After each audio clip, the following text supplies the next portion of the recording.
नमस्कार विद्यार्थियों। जनसंख्या वृद्धि के साथ साथ एक महत्वपूर्ण प्रक्रिया को हम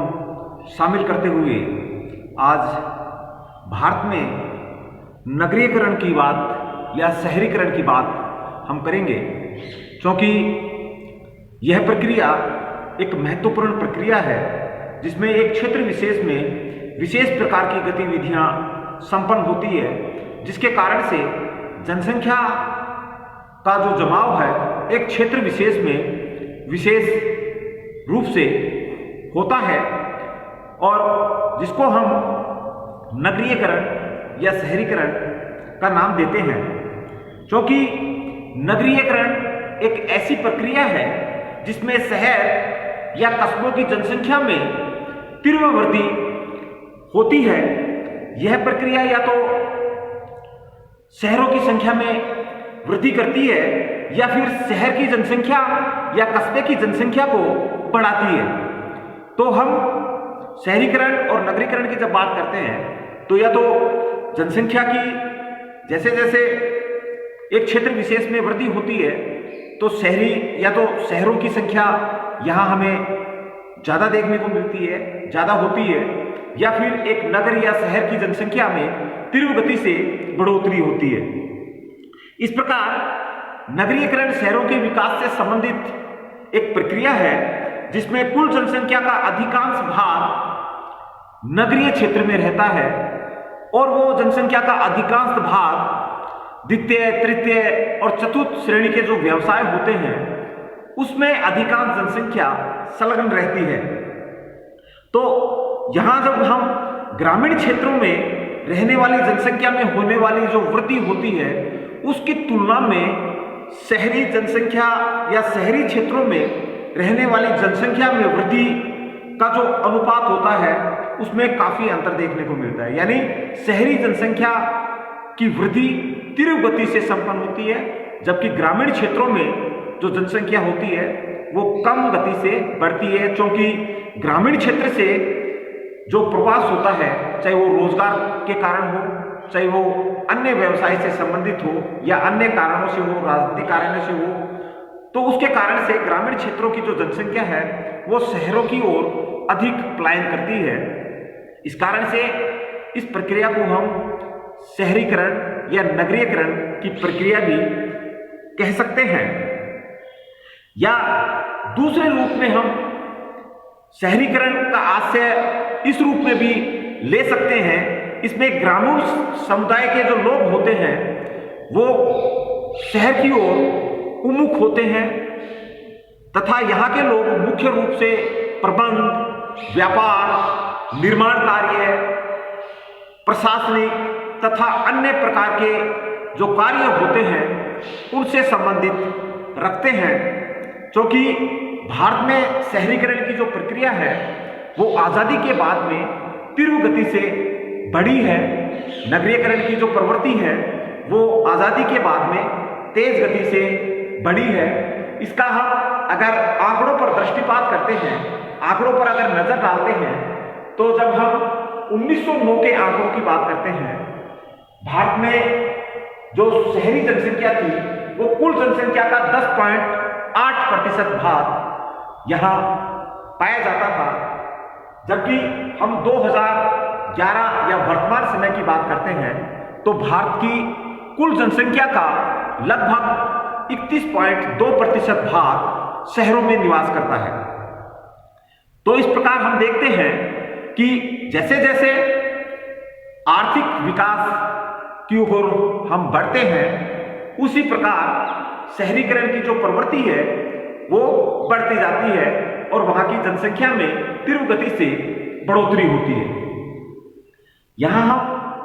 शहरीकरण की बात कर रहे हैं, इसको प्रभावित करने वाले कारकों की अगर बात करते हैं तो मुख्य रूप से शहरीकरण को जो प्रभावित करते हैं जनसंख्या का कृषि योग्य भूमि पर दबाव। मुख्य रूप से क्योंकि भारत कृषि प्रधान देश है और एक क्षेत्र विशेष में जो कृषि भूमि हमारे पास उपलब्ध होती है, क्योंकि एक क्षेत्र विशेष की जनसंख्या समय के अनुसार बढ़ती है तो जैसे ही उस भूमि पर दबाव बढ़ता है तो दबाव के कारण वहां की जो जनसंख्या है वो अन्य क्षेत्रों की ओर प्रवास करना शुरू कर देती है। भारत में तीव्र गति से जनसंख्या बढ़ रही है। जनसंख्या का विस्फोट यहां हम देख सकते हैं, क्योंकि जनसंख्या सांक्रमिक जो या डेमोग्राफिक ट्रांजिशन की जो दूसरी स्टेज या तीसरी स्टेज के मध्य भारत की स्थिति है, तो जनसंख्या का विस्फोट यहाँ हमें वर्तमान में भी देखने को मिलता है। तो जिसके कारण से कृषि योग्य भूमि पर अधिक दबाव के कारण लोग शहरों की ओर प्रवृत्त हो रहे हैं या प्रवास कर रहे हैं। रोजगार के अवसरों की अगर बात करते हैं, क्योंकि ग्रामीण क्षेत्रों में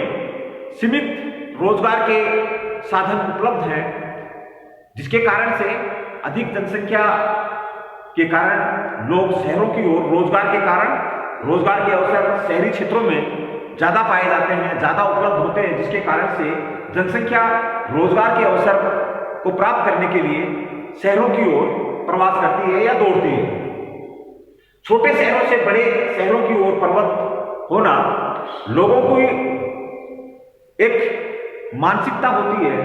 कि लोग छोटे शहरों से बड़े शहरों की ओर प्रवृत्त होते हैं, क्योंकि सभी प्रकार की जो सुविधाएं हैं वो बड़े शहरों में उपलब्ध होती हैं, जिसके कारण से जनसंख्या छोटे शहरों से बड़े शहरों की ओर प्रवृत्त होती है। एक औद्योगिकीकरण की अगर बात करते हैं, क्योंकि भारत में औद्योगिकीकरण की जो प्रक्रिया है वो आजादी के बाद में तीव्र गति से हुई है, और कुछ क्षेत्र विशेष की अगर बात करते हैं तो वहां पर तीव्र गति से औद्योगिकीकरण की प्रक्रिया संपन्न हुई है। चाहे हम कलकत्ता हुगली प्रदेश देख सकते हैं, चाहे हम छोटा नागपुर का जो पठार है उसके आसपास के जो क्षेत्र हैं वहां की अगर बात करते हैं, बेंगलोर, कोयम्बटूर, मुंबई, पुणे, अहमदाबाद, बड़ोदरा की बात करते हैं, दिल्ली, चंडीगढ़ की बात करते हैं, तो औद्योगिकीकरण की प्रक्रिया है वो तीव्र गति से इन क्षेत्रों में संपन्न हुई, जिसके कारण से जनसंख्या की जो प्रवृत्ति है उस क्षेत्र में प्रवास करने की जो प्रवृत्ति है वो ज्यादा बढ़ी है, जिसके कारण से जनसंख्या ऐसे क्षेत्रों की ओर ज्यादा प्रवास करती है। यातायात के साधनों के विस्तार की अगर हम बात करते हैं, महत्वपूर्ण रूप से शहरीकरण को प्रभावित करती है, क्योंकि यातायात की सुविधा हमें एक स्थान से दूसरे स्थान पर आसानी से पहुंचाती है, जिसके कारण से लोग शहरों की ओर ज्यादा प्रवृत्त होते हैं या ज्यादा माइग्रेट करते हैं। जनसंख्या में स्वाभाविक वृद्धि ये एक महत्वपूर्ण कारक है, क्योंकि जनसंख्या की जो प्राकृतिक वृद्धि होती है एक क्षेत्र विशेष में अगर ज्यादा जनसंख्या वृद्धि होती है, क्योंकि हम शहरीकरण की बात कर रहे हैं, शहरों में वैसे भी जनसंख्या औसत रूप से अधिक देखने को मिलती है। प्रति वर्ग किलोमीटर के क्षेत्र में यहाँ जनसंख्या हमें अधिक देखने को मिलती है, जिसके कारण से प्राकृतिक रूप से जनसंख्या की जो वृद्धि है यहाँ हमें ज्यादा देखने को मिलती है, ज्यादा यहाँ जनसंख्या वृद्धि संपन्न होती है, जिसके कारण से शहरीकरण की जो जनसंख्या है, शहरों की जो जनसंख्या है वो औसत रूप से उसी अनुपात में धीरे धीरे बढ़ती जाती है। एक दूसरा जो कारक है, सीमावर्ती क्षेत्रों में सैनिक छावनियों की स्थापना की बात करते हैं, क्योंकि आजादी से पूर्व कुछ क्षेत्र ऐसे थे जो सुरक्षा की दृष्टि से महत्वपूर्ण स्थान रखते थे और वहां पर सैनिक छावनियों की स्थापना की गई, जिसके कारण से उसके आसपास के जो क्षेत्र थे उसकी ओर जनसंख्या प्रवृत्त होती है, वहां आकर्षित होती है, जिसके कारण से वो क्षेत्र विशेष के जो जनसंख्या है वो शहरीकरण से प्रभावित होती है। इसमें सरकार का योगदान भी महत्वपूर्ण होता है, क्योंकि सरकार विभिन्न प्रकार की योजनाएं एक स्थान विशेष की जनसंख्या के लिए उपलब्ध कराती है और इन योजनाओं को या योजनाओं का लाभ प्राप्त करने के लिए जनसंख्या शहरों की ओर प्रवृत्त होती है। व्यावसायिक गतिविधियों में तीव्र वृद्धि, क्योंकि हम कुछ क्षेत्र विशेष की अगर बात करते हैं तो उन क्षेत्रों विशेष में व्यावसायिक जो गतिविधियां होती हैं वो महत्वपूर्ण होती है, क्योंकि ये गतिविधियां रोजगार के साधन या संसाधन उपलब्ध कराती हैं और इनके कारण से एक क्षेत्र विशेष में जनसंख्या प्रवास करती है, निवास करती है, जिसके कारण से शहरी जनसंख्या लगातार बढ़ती जाती है। उसके बाद में हम धार्मिक स्थलों की संख्या में वृद्धि की बात करते हैं तो भारत में बहुत से ऐसे प्राचीन नगर या कस्बे हैं जहां पर वो स्थान धार्मिक महत्व रखते हैं और ऐसे केंद्रों में जनसंख्या स्वाभाविक रूप से धीरे धीरे बढ़ती है, क्योंकि वो धार्मिक रूप से वो पर्यटन की दृष्टि से एक महत्वपूर्ण स्थान हो जाता है, जिसके कारण से जनसंख्या उस ओर आवर्त होती है। जैसे हम अजमेर की बात करते हैं, वाराणसी की बात करते हैं, इलाहाबाद की बात करते हैं, अमृतसर की बात करते हैं, तो ये कुछ ऐसे क्षेत्र हैं जो धार्मिक स्थल होने के कारण यहाँ पर शहरी जो जनसंख्या है वो धीरे धीरे बढ़ रही है। उच्च शिक्षण और प्रशिक्षण जो संस्थान होती हैं, क्योंकि बड़े कस्बे या बड़े शहरों में इनकी स्थापना होती है और इन शिक्षण और प्रशिक्षण संस्थानों के उपस्थिति के कारण या स्थापना के कारण इन कस्बों या शहरों में जहां उच्च शिक्षण संस्थाएं स्थित हैं, जैसे हम दिल्ली की बात करते हैं, मुंबई की बात करते हैं, चेन्नई, बेंगलोर, कलकत्ता, पिलानी की बात करते हैं, अजमेर की बात करते हैं, चंडीगढ़, जयपुर की बात करते हैं, उच्च शिक्षण और प्रशिक्षण संस्थान बहुत से प्रकार के यहाँ प्रशिक्षण संस्थान मौजूद होते हैं, स्थित होते हैं, जिसके कारण से जो छात्र होते हैं उनकी ओर आमुख होते हैं, प्रवृत्त होते हैं, जिसके कारण शहरी जनसंख्या तीव्र गति से बढ़ती है। पर्यटन उद्योग की अगर बात करते हैं, क्योंकि कुछ क्षेत्र पर्यटन के लिए विशेष आकर्षित होते हैं, महत्वपूर्ण होते हैं। जब हम मैदानी क्षेत्र, पठारी क्षेत्र और पर्वतीय क्षेत्रों की बात करते हैं, क्योंकि पर्वतीय क्षेत्र की यहाँ हम बात अगर करते हैं तो क्योंकि वहाँ पर भौगोलिक जो दशाएं हैं वो प्रतिकूल होती हैं, अधिक ठंड पड़ती है, तापमान कम रहता है, अनेक प्रकार की जो सुविधाएं होती हैं वो हमें प्राप्त नहीं होती, लेकिन प्राकृतिक सौंदर्य के कारण वो क्षेत्र, हम पर्वतीय क्षेत्रों की बात करते हैं तो वहाँ पर वर्तमान में बहुत सी जनसंख्या पर्यटन के लिए वहाँ जाती है, तो जिसके कारण से अनेक प्रकार के जो छोटे जो उद्योग होते हैं वो स्थापित हो जाते हैं, तो धीरे धीरे जो जनसंख्या है उन क्षेत्रों में आकर्षित होती है और वहाँ बसने लग जाती है, जिसके कारण से शहरी जनसंख्या का जो प्रतिशत है वो धीरे धीरे बढ़ता है। तो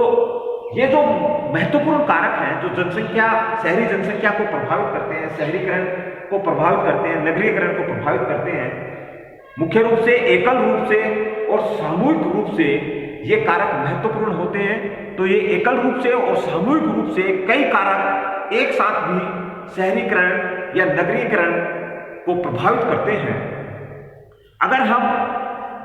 यहाँ नगरीकरण की समस्याओं की अगर बात करते हैं तो बहुत सारी समस्याएं हमें शहरीकरण या नगरीकरण में देखने को मिलती है। जैसे हम आवास की बात करते हैं, जनसंख्या जैसे जैसे बढ़ती है तो वहाँ हमें आवास की एक समय के बाद में बड़ी समस्या हो जाती है, भारी समस्या हो जाती है। स्वास्थ्य और चिकित्सा सेवाओं की अगर बात करते हैं तो एक आनुपातिक दृष्टि से अगर जनसंख्या होती है तो वहाँ पर चिकित्सा और स्वास्थ्य की जो सुविधाएं हैं वो पर्याप्त मात्रा में मौजूद होती हैं, लेकिन जैसे जैसे जनसंख्या बढ़ती जाती है शहरों की, नगरीकरण जैसे जैसे बढ़ता जाता है तो उनका अनुपात कम हो जाता है, जिसके कारण से ये चिकित्सा और स्वास्थ्य की जो सेवाएं हैं वो हर नागरिक को आसानी से उपलब्ध नहीं हो पाती हैं। शहरीकरण की जनसंख्या जैसे जैसे शहरों में जनसंख्या बढ़ती है तो गरीबी की जो प्रतिशत है, गरीबी का जो प्रतिशत है वो धीरे धीरे बढ़ता जाता है, क्योंकि शहरों के बीच में या बाहरी क्षेत्रों में हमें मलिन बस्तियां देखने को मिलती हैं, जिसके कारण से शहरों में धीरे धीरे गरीबी बढ़ती जाती है, नगरीय क्षेत्रों में जैसे ही जनसंख्या में वृद्धि होती जाती है तो हमें जमीन का अभाव उन क्षेत्रों में देखने को मिलता है, क्योंकि आसानी से हमें जमीन नहीं मिलती। लेकिन धीरे धीरे उस शहर के आसपास के जो क्षेत्र हैं वो उसमें धीरे धीरे शामिल होते जाते हैं। उपनगरीय जो केंद्र होते हैं वो स्थापित होने लगते हैं। जनसंख्या जैसे जैसे बढ़ती है तो वहाँ पर एक महत्वपूर्ण समस्या हमारे सामने आती है, और वो महत्वपूर्ण समस्या प्रदूषण की होती है, जो कि विभिन्न उद्योग धंधे व्यावसायिक जो गतिविधियां हैं उन बड़े क्षेत्रों में संपन्न होती है, जिसके कारण से और जो वाहन होते हैं, यातायात के जो साधन हैं, उनके कारण से प्रदूषण की एक भयंकर समस्या ऐसे क्षेत्रों में देखने को मिलती है। जनसंख्या, शहरी जनसंख्या की वृद्धि के साथ साथ हमें रोजगार के जो अवसर होते हैं वो भी धीरे धीरे कम होते जाते हैं। साथ ही आसपास के क्षेत्रों में जो कृषि भूमि होती है उस पर भी धीरे धीरे जनसंख्या का अतिक्रमण हो जाता है, क्योंकि आवास की समस्या यहाँ हमें देखने को मिलती है या होती जाती है, जिसके कारण से कृषि क्षेत्र या कृषि भूमि है उस पर धीरे धीरे जनसंख्या का अतिक्रमण होने लगता है। प्रशासनिक जो समस्याएं हैं वो जनसंख्या या शहरी जनसंख्या की वृद्धि के साथ साथ धीरे धीरे बढ़ती जाती हैं, क्योंकि उसी अनुपात में अगर प्रशासनिक कार्य हो तो आसानी से हम वो सरकार के द्वारा संपन्न कर लिए जाते हैं। लेकिन जनसंख्या शहरों की जब तीव्र गति से बढ़ती है तो वहाँ पर प्रशासनिक समस्याएं भी धीरे धीरे बढ़ती जाती है। ये समस्याएं अगर उत्पन्न होती हैं तो इनके समाधान के लिए हम कुछ प्रयास कर सकते हैं, जिसके कारण से इन समस्याओं से हमें छुटकारा मिल सकता है। जैसे नगर नियोजन की बात करते हैं, यातायात नियंत्रण की बात करते हैं, गंदी बस्तियों के लिए सफाई की अगर पर्याप्त सुविधा हम उपलब्ध कर दें या व्यवस्था कर दें तो हम इन समस्याओं से छुटकारा पा सकते हैं। प्रदूषण फैलाने वाले जो उद्योग होते हैं वो उद्योग नगर या शहरों से बाहर स्थापित करने चाहिए। वाहनों में जैसे सीएनजी का प्रयोग कर रहे हैं, पेट्रोल और डीजल के वाहनों को हमें प्रतिबंधित करने चाहिए। पुराने जो वाहन हैं उन पर प्रतिबंध लगाना चाहिए ताकि प्रदूषण को नियंत्रण हम कर सकें। प्रशासन की कड़ाई और सख्ताई ये एक महत्वपूर्ण कारक है, जिसके कारण से हम शहरीकरण की समस्याओं का समाधान कर सकते हैं। रिहायशी जो आवास हैं जो सरकार के माध्यम से बनाए जाते हैं उनको प्रोत्साहन दिया जाए, और नगर की जो जनसंख्या का पलायन पर प्रभावी नियंत्रण सरकार के माध्यम से या जो विभिन्न जो संस्थाएं हैं, एनजीओ हैं या फिर सामाजिक संस्थाएं हैं, उनके माध्यम से हमें नियंत्रण करना चाहिए। तो हम यहाँ पाते हैं कि भारत में जो शहरीकरण की प्रक्रिया है या नगरीकरण की जो प्रक्रिया है वो धीरे धीरे बढ़ रही है, जिसके कारण हमें अनेक समस्याओं का सामना वर्तमान में करना पड़ रहा है। तो नगरीकरण के साथ साथ हमें इन जो समस्याएं हैं, ये जो समस्याएं हैं, इनके समाधान की भी हमें कोशिश करनी चाहिए। धन्यवाद।